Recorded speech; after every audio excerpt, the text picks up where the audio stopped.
अध्यापिका अटेंडेंस लगा रही थी। Roll number 21, yes ma'am. Roll number 22, absent है मैम। ऐसा कहते हुए नविता अपनी सीट पर खड़ी हो गई। क्यों, क्या हुआ उसे? अध्यापिका ने नविता से सवाल किया। मैम पता नहीं, पर आज नहीं आई, नविता ने उत्तर दिया। Okay sit down Navita. अध्यापिका आगे अटेंडेंस लगाने में व्यस्त हो गई। नविता का आज तीसरा दिन था। उसके पापा का ट्रांसफ़र राजकोट से सीधे कानपुर हुआ था, इसलिए नविता को अपना स्कूल बदलना पड़ा। प्रिंसिपल ने बहुत मुश्किल से उसका दाखिला यहाँ लिया था, वो भी उसके पापा के कहने पर कि मेरी बेटी आपका पिछला कोर्स कवर कर लेगी। कॉलेज के दूसरे दिन यानी कि कल ही उसकी अनुष्का से बातचीत होना शुरू हुई थी। अनुष्का एक सभ्य लड़की थी और नविता को अच्छी लगी थी, पर आज वो एब्सेंट हो गई थी। नविता एक शांत लड़की थी, किसी से जल्दी घुलना मिलना उसे पसंद नहीं था। इंटरवल में वो अकेले ही अपना लंच कर रही थी कि तभी ज्योति और अंजलि, जो क्लास में नए टाइप के बच्चों की खिल्ली उड़ाया करती थी, नविता के पास आकर बैठ गई। अनुष्का ने कल ही नविता को बता दिया था कि ये दोनों लड़कियां ठीक नहीं हैं, इनसे ज़्यादा बात मत करना। नविता के बालों में तेल लगा देखकर ज्योति चंपू कहकर उसका मजाक उड़ाने लगी और उसी के साथ अंजलि भी ज़ोर ज़ोर से हंसने लगी। नविता को ऐसी सोच वाली लड़कियों से ज़रा भी फर्क नहीं पड़ता। अगर वो दोनों अकेली होती और उसका मजाक उड़ाती तो नविता ये सोचकर टाल देती कि नालायकों के मुंह कौन लगे, पर पूरी क्लास के सामने उसका मजाक बनाया जा रहा था और ये बात नविता से बिल्कुल सहन नहीं हो रही थी। इस तरह से अपनी पूरी क्लास के सामने खिल्ली बनते नविता से देखा नहीं गया और इस बात से नाराज़ होकर नविता रोते हुए स्टाफ रूम पहुंच गई।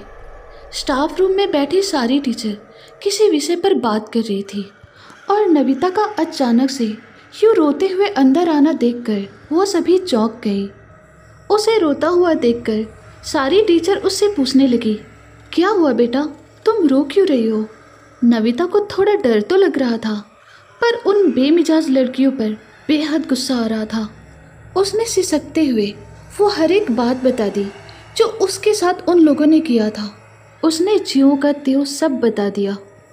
इस बात पर वहाँ बैठी सारी टीचर नाराज़ हो गई और लंच करना छोड़ उसकी क्लास टीचर तुरंत ही उसके क्लास में पहुँच गई।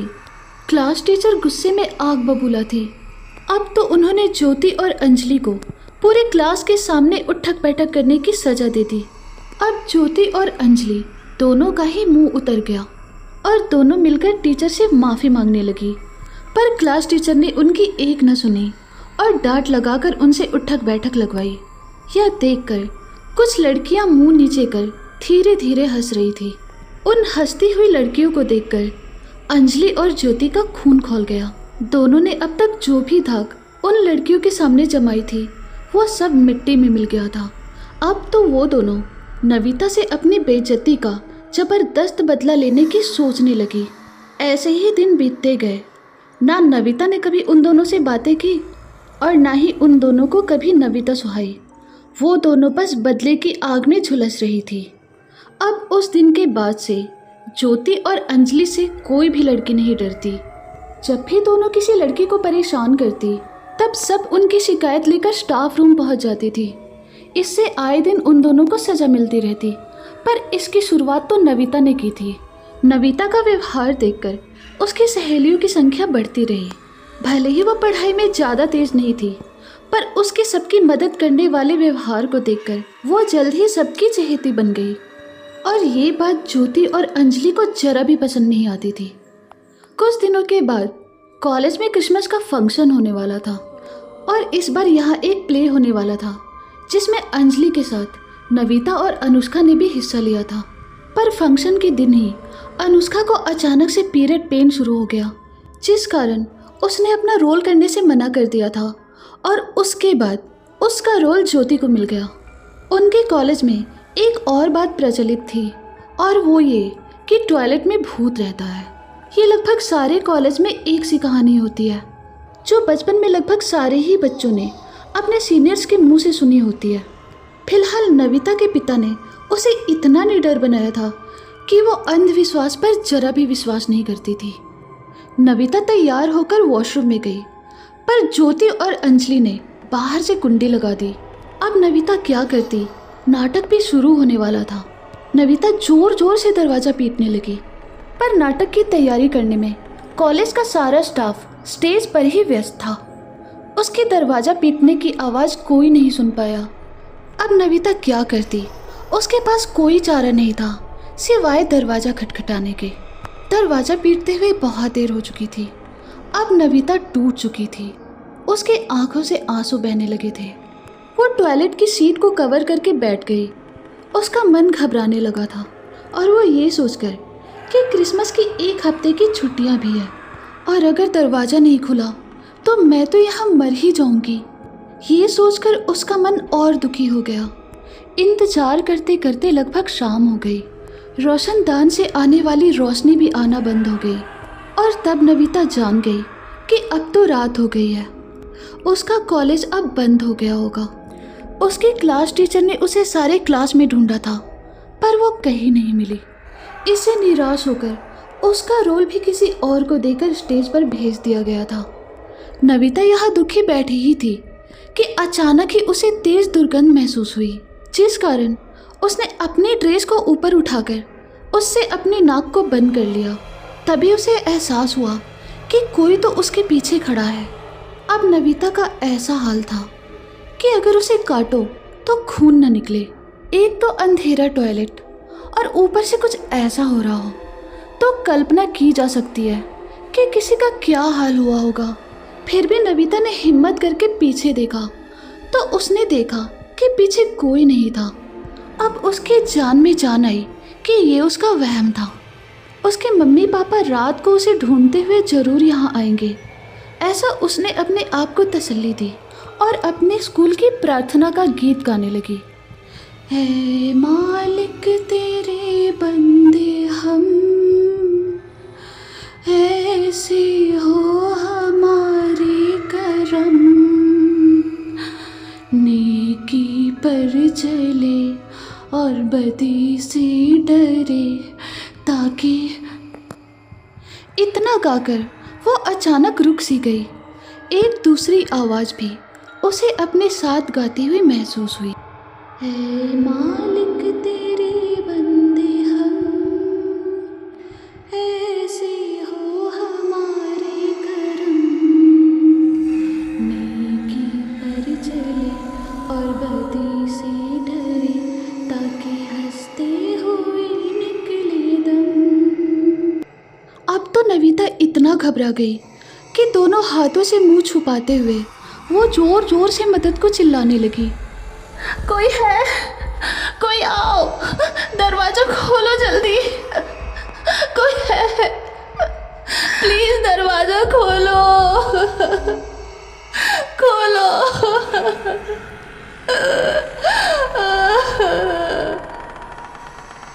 इतना कहकर नविता बहुत रोने लगी, पर कोई भी उसकी मदद को नहीं था। वो निराश होकर फिर से बैठ गई। तभी उसे अपने किनारे से एक आवाज़ आई।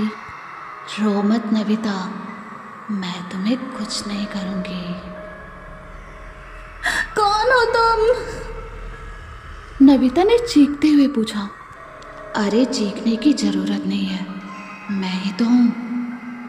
ये कहते हुए हरे रंग का एक प्रकाश लिए उसके सामने एक लड़की प्रकट हो गई।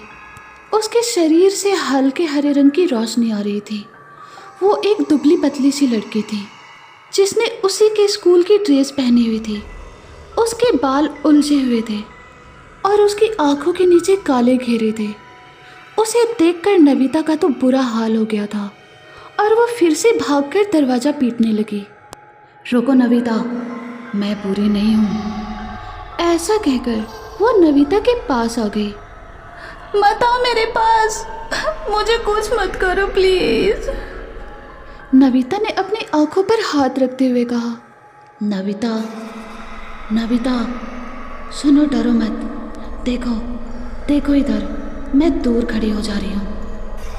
ऐसा कहते हुए वो दूर जाने लगी। अब नविता ने आंखें खोली और डरते हुए कहा, तुम भूत हो ना? तो उस लड़की ने हल्की मुस्कुराहट के साथ कहा, हाँ नविता, जब आत्मा शरीर के अंदर हो तो इंसान जैसे तुम, और बाहर हो तो भूत जैसे मैं। तो नविता ने पूछा, तुम मुझे नुकसान तो नहीं पहुंचाओगी ना?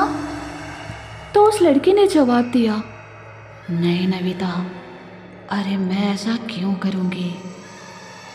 ये सुनकर नविता का थोड़ा तो डर कम हुआ, पर पूरी तरह नहीं, और उसने हल्के से डरते हुए पूछा, क्या तुम मुझे बताओगी कि तुम भूत कैसे बनी?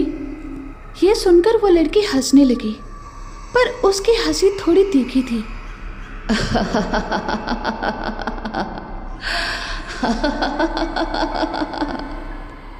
ये सुनते ही नविता फिर से थर-थर काँप उठी। फिर उसने नविता को बताना शुरू किया।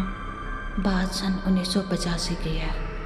मैं पिंकी उस समय कक्षा 11 में पढ़ती थी और अपने कोचिंग में साथ पढ़ने वाले लड़के अरुण से दिल लगा बैठी थी।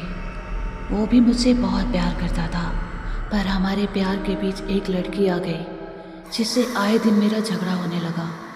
और एक दिन हमारा ऐसा ही झगड़ा हुआ था। मैं कॉलेज आई थी और उस दिन बहुत गुस्से में थी। फिर छुट्टी में मैंने इस टॉयलेट में रखा फिनाइल पी लिया, जिससे मेरी मृत्यु हो गई। और तब से अपनी गलती की सज़ा मैं यहाँ टॉयलेट में भूत बनकर भटकते हुए भुगत रही हूँ। ये सब सुनकर नविता ने कहा, तुमने गलत किया, आत्महत्या जैसा पाप नहीं करना चाहिए था तुम्हें। तो उस लड़की ने निराश होते हुए कहा, हाँ गलत तो किया, मैंने ही बेवजह उस पर शक किया और गलती की थी। और मेरे मरने पर मेरा अरुण भी बहुत दुखी हुआ। अच्छा चलो, मैं तुमको अपनी सहेलियों से मिलवाती हूँ। तो नविता ने चौंकते हुए पूछा, तुम्हारी सहेलियाँ भी हैं? तो उस लड़की ने कहा, हाँ नविता, आओ मैं उनसे मिलवाती हूँ। फिर टॉयलेट का गेट अपने आप खुल गया और नविता उस भूत पिंकी के पीछे पीछे चल दी। उस भूतनी के शरीर से जो प्रकाश निकल रहा था, नविता उसी में अपना रास्ता नाप रही थी। फिर चलते चलते अचानक सीढ़ियों के पास जाकर पिंकी रुक गई और नविता से कहा, चलो आओ, वो ऊपर के फ्लोर पर रहती है। ये सुनते ही नविता बहुत डर गई और उसने कहा, नहीं, ऊपर का फ्लोर बहुत डरावना है, मैं नहीं जाऊंगी। तो पिंकी ने नविता को समझाने के अंदाज में कहा, अरे क्या मैंने तुम्हें कुछ किया जो वो करेगी? ऐसा कुछ नहीं है, आओ। अब नविता के पास उसकी बात मानने के अलावा और कोई चारा नहीं था और मजबूरन वो सीढ़ियाँ चढ़ने लगी। ऊपर फ्लोर का गेट खोलते ही नविता को 2 पीले रंग के गोले वहाँ हवा में दिखाई दिए, जो गेंद की तरह उछलते हुए नविता के पास आकर रुक गए। और फिर वो दोनों लड़कियों में बदल गए और उन्होंने भी स्कूल ड्रेस पहन रखी थी। ये सब देखकर नविता का चेहरा एकदम से पीला पड़ गया। उनमें से एक लड़की ने कहा, आओ नविता। अपना नाम सुनकर नविता और भी डर गई और उसने कहा, तुम दोनों भी भूत हो ना? तो उस लड़की ने कहा, हाँ नविता। फिर नविता ने हिम्मत करके पूछा, तुम दोनों कैसे भूत बनी? तो कविता भूतनी ने बताना शुरू किया, मैं 1995 में 9वीं की छात्रा थी और मैं पढ़ने में बिल्कुल भी अच्छी नहीं थी। मुझे आए दिन टेस्ट में 0 ही मिलता था। हर बार मेरे कमज़ोर होने की बात स्कूल से मेरे पिताजी तक जाती रहती थी और एक बार इस सब से परेशान होकर मेरे पिताजी ने मुझे बुरी तरह से पीटा। जब मेरा छमाही की परीक्षा का रिजल्ट आया तो मैं फेल थी और मुझे घर जाने पर अपना अंजाम पता था। इसलिए मैं डर के कारण यहाँ कॉलेज की छत से कूद गई और आत्महत्या कर ली। ये सब सुनकर नविता ने निराश होते हुए कहा, काफ़ी गलत फैसला था तुम्हारा। इस बात पर दुखी होकर कविता ने अपना सिर झुका लिया। अब बारी थी गीता की और उसने भी अपनी कहानी बतानी शुरू कर दी। मैं सन 2000 में 9वीं में पढ़ती थी और मैंने आत्महत्या नहीं की थी। हम सहेलियों में शर्त लगी थी कि कौन सेकंड फ्लोर की छत की बाउंड्री पर बिना डरे चल लेगा। मैं ये चैलेंज पूरा करने के लिए चढ़ गई थी, पर अचानक से ही मेरा पैर फिसल गया था और मैं नीचे गिरकर मर गई थी। और मेरी सहेलियों ने भी अपना मुंह नहीं खोला, जिससे आज तक सभी समझते हैं कि मैंने आत्महत्या की थी। इतना कहकर वो बहुत रोने लगी। उसके बाद नविता ने उससे कहा, पर गलती तुम्हारी थी जो इतना खतरनाक गेम खेलने चल दी। तो गीता ने निराश होते हुए कहा, हाँ गलती तो मेरी थी और मैं कब तक यहाँ पर भटकूंगी पता नहीं। अब क्या किया जाए, सभी की कहानी पूरी हो चुकी थी और तब चारों ने मिलकर अंताक्षरी खेलने का फैसला किया। नविता का डर अब लगभग खत्म हो गया था। वो लोग रात भर मजे से अंताक्षरी और चिड़िया उड़ी जैसे खेल खेलते रहे। तो कभी भागने दौड़ने का, कविता, गीता और पिंकी प्रकाश की तेजी से भाग लेते और नविता उन्हें देखकर चिढ़ गई और खिसियाते हुए बोली, मैं तुम लोगों के साथ ये गेम नहीं खेलूंगी। तुम तीनों तो भूत हो, उड़ जाती हो, मैं कब तक डेन बनूंगी। तो कविता ने हंसते हुए कहा, अब पता चला नविता, भूत बनने का अपना एक अलग ही मजा है। अब नविता को भूख लगी थी, पर वहाँ खाने को कुछ नहीं था। तो नविता ने उन तीनों से पूछा, तुम तीनों क्या खाती हो? तो पिंकी ने हंसते हुए कहा, अरे भूत बनने का एक और फायदा ये भी है कि कभी भूख नहीं लगती। इस पर गीता ने कहा, पर खाने का मन तो करता है ना। कल मुझे हलवे की महक आ रही थी। 5वीं कक्षा में कोई लड़की हलवा लेकर आई थी। तो नविता ने उससे पूछा, तुम्हें हलवा पसंद है क्या? तो गीता ने खुशी से चहकते हुए कहा, बहुत ज़्यादा। मेरी माँ बहुत बढ़िया हलवा बनाती थी, पर अब तो वर्षों हो गए हलवा खाए। इतना कहकर गीता रोने लगी। तो पिंकी ने गुस्से में कहा, अरे कितना रोती है ये। तो कविता ने गीता को चुप कराते हुए कहा, पिंकी वो हमसे छोटी भी है ना। तभी पिंकी ने नविता से कहा, नविता, बाहर की दुनिया में और क्या क्या बदल गया? तो नविता ने कहा, जब तुम खत्म हुई तब से तो काफ़ी बदल गया। तभी पिंकी नविता के पास आई और उसने कहा, वो क्या होता है जिससे लड़कियां अक्सर टॉयलेट में अपने दोस्तों से बातें करती है? तभी नविता बोल पड़ी, अरे हाँ हाँ, उससे वो फ़ोटो भी खींच लेती हैं। तो पिंकी ने कहा, मैंने तो कई बार लड़कियों को टीवी देखते हुए देखा है इंटरवल में, पर वो ये सब काम छिपा कर क्यों करती हैं?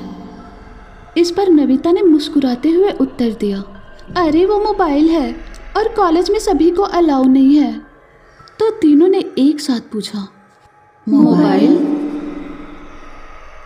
तो नविता ने बताया, हाँ, अब हर आम लड़की के पास मोबाइल फ़ोन है।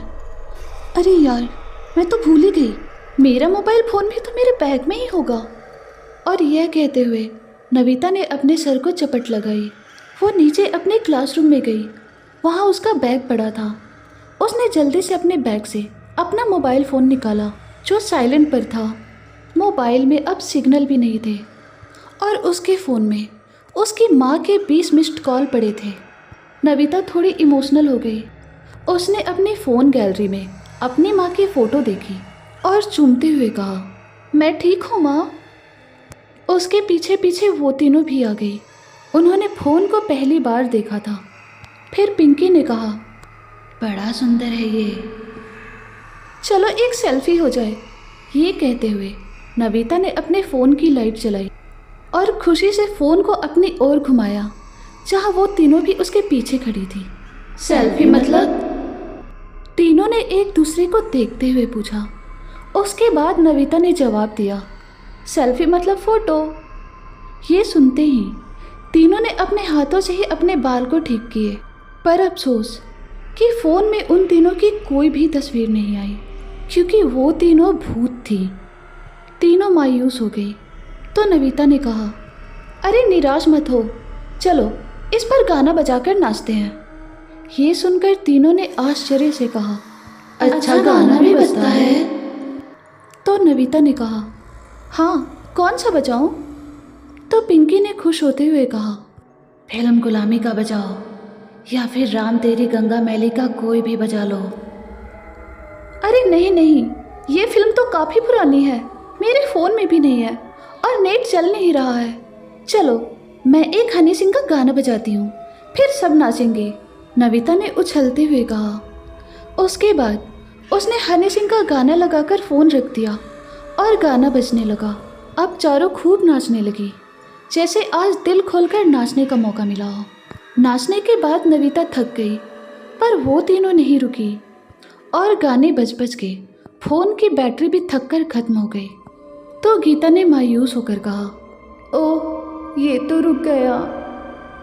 तो नविता ने कहा, हाँ भाई मशीन ही तो है। अब पूर्णमासी की चांद का प्रकाश रोशनदान से अंदर आ चुका था। चारों ने नीचे आने का फैसला किया और बातें करते करते नविता ने जैसे जाल से बाहर झाँका तो उसे महसूस हुआ कि कोई उसके कॉलेज के गेट के अंदर आया है। तो वो ज़ोर ज़ोर से चिल्लाने लगी, बचाओ बचाओ। इस पर उन तीनों ने उसका मुंह दबा लिया और एक अंधेरे कमरे में उसे खींचते हुए ले गई।